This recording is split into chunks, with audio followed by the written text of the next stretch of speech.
Hello friends, അസ്സലാമു അലൈക്കും. ഇന്നൊരു കുക്കിംഗ് വീഡിയോ ആയിട്ടാണ് കേട്ടോ നമ്മൾ വന്നിട്ടുള്ളത്. ഇപ്പോൾ നോമ്പൊക്കെ അല്ലേ, അപ്പോൾ നോമ്പ് തുറക്കുമ്പോഴൊക്കെ ഉണ്ടാക്കാൻ പറ്റിയൊരു സ്പെഷ്യലാണ്.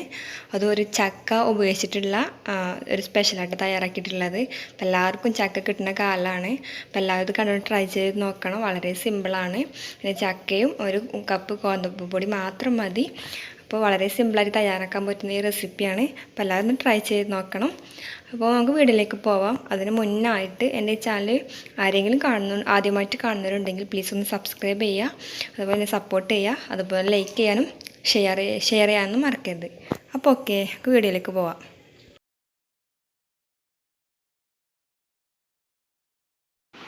അതിന് വേണ്ടിയിട്ട് അവിടെ കുറച്ച് ശർക്കരപ്പാനി, അതുപോലെ ഒരു കപ്പ് ഗോതമ്പ് പൊടി, പിന്നെ കുറച്ച് ചക്കച്ചുളയും എടുത്ത് വെച്ചിട്ടുണ്ട്.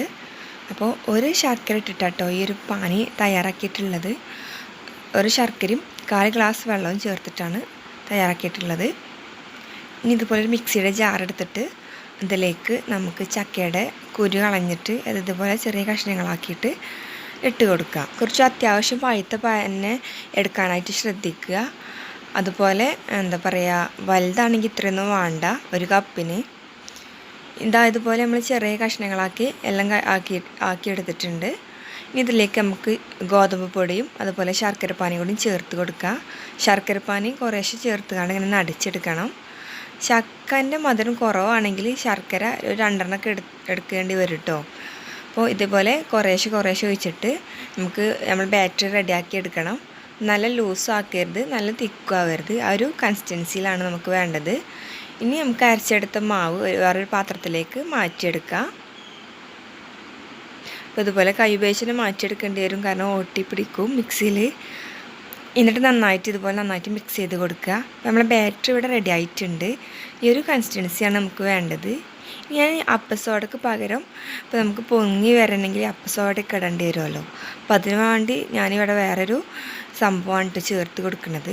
അപ്പോൾ അതിനു വേണ്ടി 1 ടീസ്പൂണ് പഞ്ചസാരയും അതേ ടീസ്പൂണ് തൈരും എടുക്കുന്നുണ്ട്. നന്നായിട്ട് മിക്സ് ചെയ്ത് കൊടുക്കുകയാണ് കേട്ടോ. നമ്മൾ എത്രയാണോ പഞ്ചസാര എടുക്കണേ ആ ഒരു കണക്കിന് തന്നെ തൈരും എടുക്കണം. എന്നിട്ട് ഈ ഒരു പാത്രത്തിലേക്ക് ഇത് ഒഴിച്ച് കൊടുക്കുക. ഇനി നന്നായിട്ടൊന്ന് മിക്സ് ചെയ്തെടുക്കുക. ഇനി ഇത് ഒഴിച്ച് വെച്ചതിന് ശേഷം ഇത് അരമണിക്കൂറെങ്കിലും റെസ്റ്റ് ചെയ്യാനായിട്ട് വെക്കണം. മിനിമം അരമണിക്കൂറേ റെസ്റ്റ് ചെയ്യാൻ വെക്കണം കേട്ടോ. അരമണിക്കൂർ മുതൽ എത്രയോ വെക്കാം. നമുക്കിത് റെസ്റ്റ് ചെയ്യാണ്ട് വെക്കാം. ഇപ്പോൾ 2 മണിക്കൂറായിട്ടുണ്ട്. ഞാൻ 2 മണിക്കൂർ കഴിഞ്ഞിട്ടാണ് കേട്ടോ ഇത് ഫ്രൈ ചെയ്തെടുക്കുന്നത്. അപ്പോൾ ഇതാ ഒരു ഇരുമ്പിൻ്റെ കടായി എടുത്തിട്ടുണ്ട്. കടായി നന്നായി ചൂടായി വരുമ്പോൾ അതിലേക്ക് ഓയിൽ ചേർത്ത് കൊടുക്കുക. ഓയിൽ നന്നായി ചൂടായി വന്നിട്ട് നമുക്ക് ഈ ബാറ്ററിന് ഒരു ചെറിയ സ്പൂൺ ഉപയോഗിച്ചിട്ട് ഇങ്ങനെ മാവ് ഒഴിച്ച് കൊടുക്കാം കേട്ടോ. നമ്മൾ ഈ മാവ് വയ്ക്കുമ്പോൾ നമുക്ക് ഇതിൻ്റെ വലുപ്പത്തിന് എന്തെങ്കിലും വ്യത്യാസമൊക്കെ വരുത്താം. ചെറുതാണെങ്കിൽ ചെറുതാക്കാം, വലുതാണെങ്കിൽ വലുതൊക്കെ ആക്കിയെടുക്കുക. ശേഷം 2 പ്രാവശ്യം ഇങ്ങനെ വേവിച്ചെടുക്കുക. ഒരു പ്രാവശ്യം വന്നിട്ട് മറിച്ചിട്ട് കൊടുത്തിട്ട് മറ്റേ പ്രാവശ്യം കൂടി വേവിച്ചെടുക്കുക. എന്നിട്ട് ഇതൊന്ന് വേറെ പാത്രത്തിലേക്ക് സെർവ് ചെയ്യാം. അപ്പോൾ നമ്മുടെ ഇവിടെ ഈ സ്നാക്ക് ഇവിടെ റെഡി ആയിട്ടുണ്ട്. നല്ല സോഫ്റ്റും ഒക്കെ ഉണ്ട് കേട്ടോ. നല്ല അടിപൊളി ടേസ്റ്റുമാണ്. അപ്പോൾ എല്ലാവരും ട്രൈ ചെയ്ത് നോക്കണം. എല്ലാവർക്കും അത് തയ്യാറാക്കാൻ പറ്റും. അപ്പോൾ ഓക്കെ, ഇന്നത്തെ വീഡിയോ ഇത്രയേ ഉള്ളൂ. അപ്പോൾ എല്ലാവർക്കും ഇഷ്ടപ്പെടുമെന്ന് വിചാരിക്കുന്നു. ഇഷ്ടപ്പെട്ടാൽ ലൈക്ക് ചെയ്യാനും ഷെയർ ചെയ്യാനും സബ്സ്ക്രൈബ് ചെയ്യാനും മറക്കരുത്.